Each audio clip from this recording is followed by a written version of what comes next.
time. Amy Jesse, the Humane Society of the United States.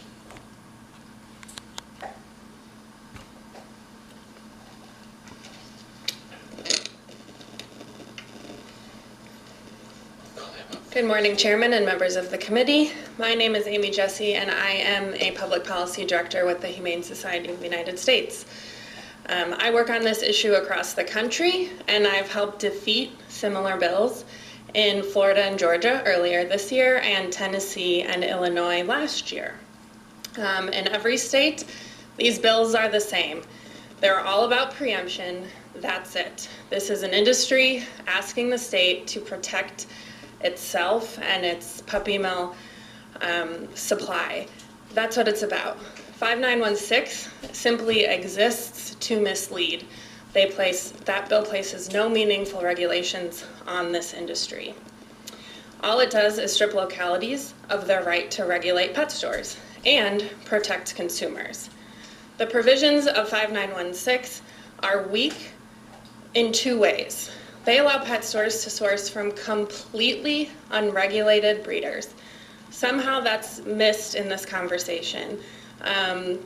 Even media coverage of this bill seems to think that it requires pet stores to source from licensed breeders. That's not true. Pet stores can source from unregulated breeders as long as they claim to have less than 15 breeding females.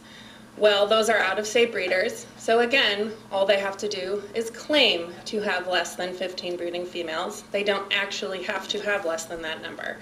And then their welfare record means nothing. Pet stores can source from them. They can also source from USDA licensed breeders. This might sound like a good thing. It is not. USDA licensed breeders are held to shockingly low standards that the average American would find horrifying. It is perfectly legal in a federally licensed facility to keep a dog in a wire cage for its entire life that is only 6 inches larger than the dog. Its entire life. They never have to be let out for exercise, or they never have to be socialized. They can be kept in isolation from other dogs and humans. They can be left outside in cold temperatures or very hot temperatures. And they can be bred repeatedly and excessively. There are no limits. There's also no limits on how many dogs a facility can have. And they don't even have to provide regularly vet care. All that's required is that a vet walks through the facility once a year. Doesn't ever have to even touch the animal. Also, the USDA audits itself. Last time it did so, it said it's doing a really poor job at enforcing these low standards. It says it's not giving penalties that do anything to make breeders want to comply. It's not citing violations right. It's not taking enforcement actions. And this report from the USDA itself includes pages and pages of photographs that are horrifying.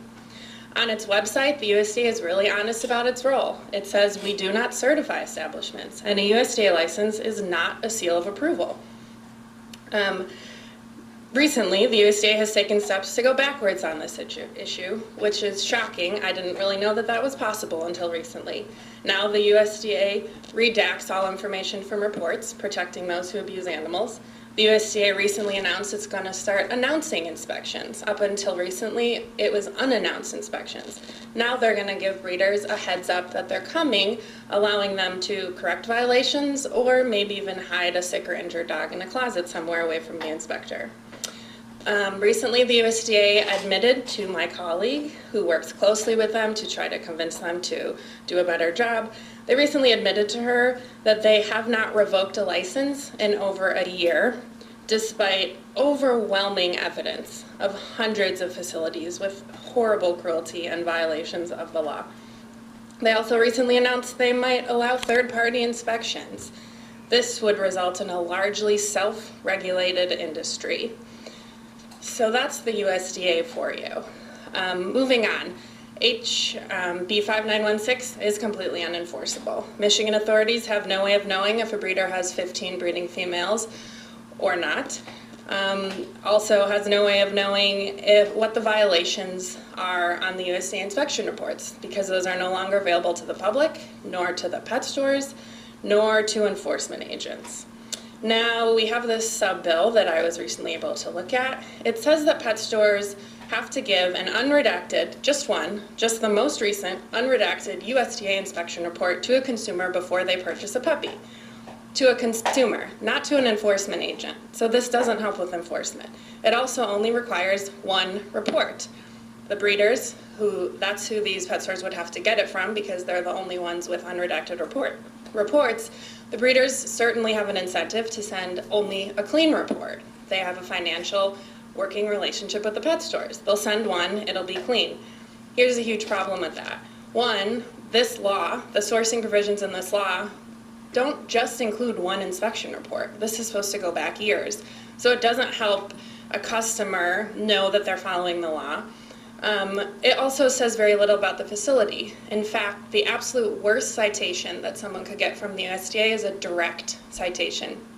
And that actually isn't allowed under this in theory.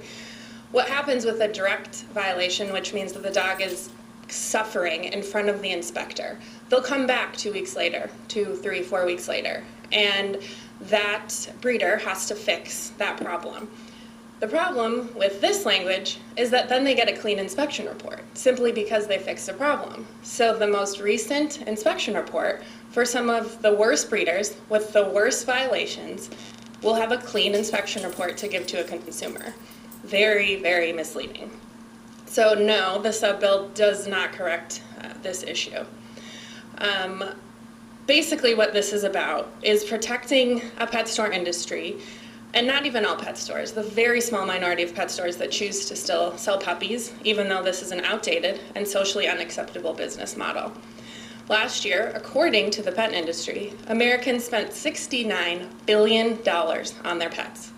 Every single category saw an increase. Pet food, services, products, everything, except live animal sales. It's not the future of pet stores.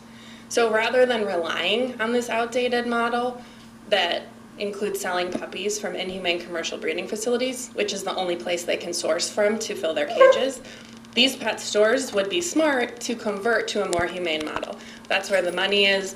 That's what the public would like to see. And I also want to point out that no pet store ordinance across the country or in Michigan has ever put a pet store out of business. That is a choice. That is a business owner that refuses to change to a different business model. This would also, 5916 and 5917, by stripping localities of the right to regulate this industry, is really, really harmful to Michigan consumers. Pet stores often mislead consumers about where the puppies come from. They often utilize predatory lending schemes. They also often sell sick puppies and behaviorally challenged puppies. And they import puppies from out-of-state puppy mills, while residents' tax dollars are spent housing and euthanizing homeless dogs. And what really concerns me about bills like this is that they might give consumers a false sense that the state is regulating pet stores. They might walk in if this became law and think, now it's okay to buy a puppy at a pet store because the state's regulating it. And that just isn't true. So the last point I will make is that it seems to me that Michigan lawmakers should be promoting not just adoption, but also responsible breeders.